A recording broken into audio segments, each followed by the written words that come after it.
प्रिय दोस्त, हर हर महादेव। आप सभी लोगों के बीच में एक कजरी गीत सुनाने जा रहे हैं। कजरी गीत गौरा जी पार्वती जी की है। अगर पसंद आए तो कमेंट बॉक्स में हर हर महादेव जरूर लिखिएगा।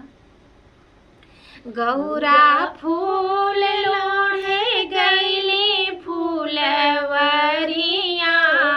संग में सहेलिया के। गौरा फूल लोढ़े गईली फूलवरिया, संग में सहेलिया के हो लोढ़े चंपा फूल, के हो लोढ़े चमेली, अरे के हो लोढ़े चमेली, के हो लोढ़ी हले सुंदर बेलपतिया, संग में सहेलिया के हो लोढ़ी हले सुंदर बेलपतिया, संग में सहेलिया के।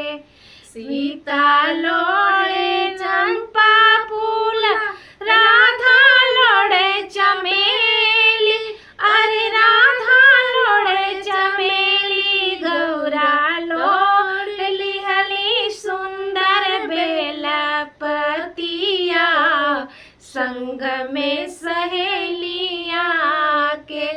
गौरा लोढ़ी हली सुंदर बेलपतिया, संग में सहेलिया के हो मांगे राम बर, के हो घन श्याम, अरे के हो घन श्याम, के हो मांग लिहल तपसी भिखरिया, संग में सहेलिया के हो मांग लिहल तपसी भिखरिया, संग में सहेलिया के। गौरा फूल लोढ़े गईली फूलवरिया,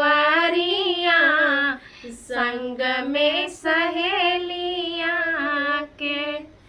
सीता मांगे राम बर, राधा घन श्याम, अरे राधा घन श्याम, गौरा मांग लिहली तपसी भिखरिया, संग में सहेलिया के।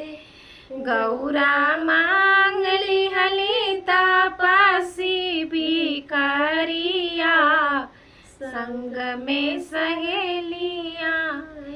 गौरा फूल लोढ़े गईली फूलवरिया, संग में सहेलिया ना। गौरा फूल लोढ़े गईली फूलवरिया, संग में सहेलिया।